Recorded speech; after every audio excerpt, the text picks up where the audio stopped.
I'm John Sproul, and this is my husband, Brent Hawks, and this is our video log. So today we're going to talk about negotiating agreements with your partner. Teddy, come here. Come here, Teddy. Not about negotiating agreements with your dog, but your partner.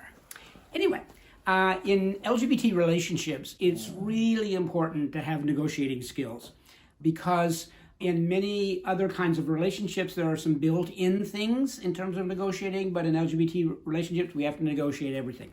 And there's a wonderful book, if you're interested, called Permanent Partners by a lesbian psychologist from New York City, Betty Berzon, B-E-R-Z-O-N, Permanent Partners.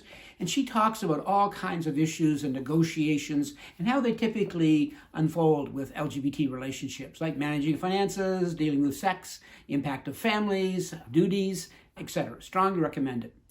So, in terms of negotiating, it begins with really honoring that sometimes we come from different perspectives. And so listening is really, really, really crucial. Huh? Yeah. And so before you stake out your own opinion, now it's important not to diminish your own opinion, but before you stake it out, it's really important to listen from the perspective of where the other person is coming from. And sometimes that maybe you can find a middle ground that two people can live with. And sometimes it means other ways. So? Well, like if we were going out for a movie. We haven't been able to do that during COVID, but when we go out for a movie, each of us will list like 2 or 3 movies that we'd be interested in seeing.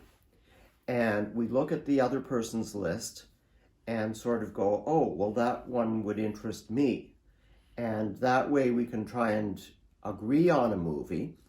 If we don't agree on the movie, then we can take turns on the movie. So one week it might be John's turn, and then if we happen to remember that the next week is not John's turn again, but it's my turn, then it would be my turn to choose a movie. So that means I'd have to sit through some Hallmark movie with a happy ending that makes me want to yawn and go to sleep in the middle of it.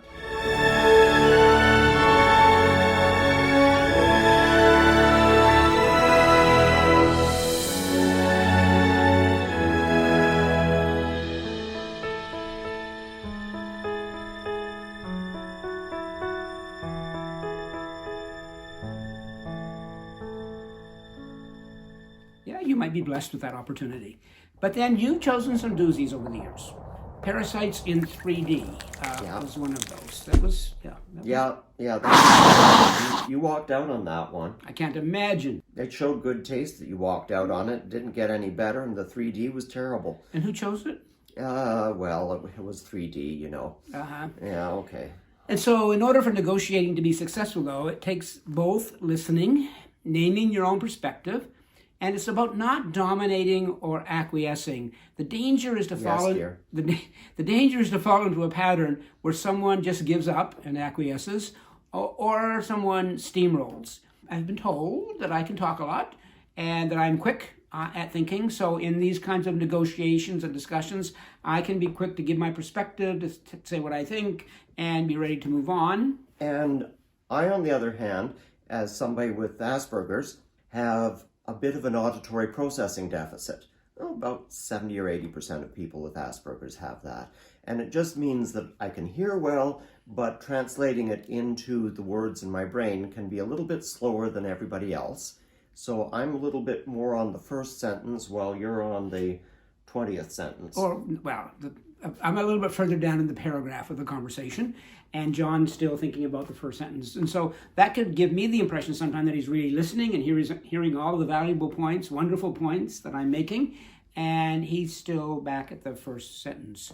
And so it takes some checking in to make sure that we are getting an agreement. And then once you've reached an honest agreement, then it's important to live with it. Mm-hmm. And not complain incessantly about it. I relish my martyrdom.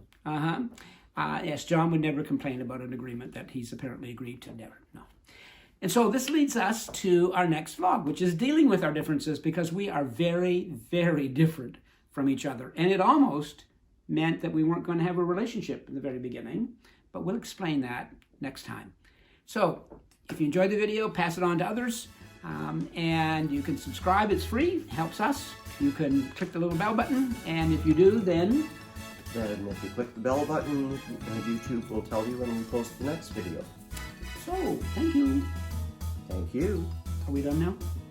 Close enough. What Okay. did you say? Want to compromise? No. Okay.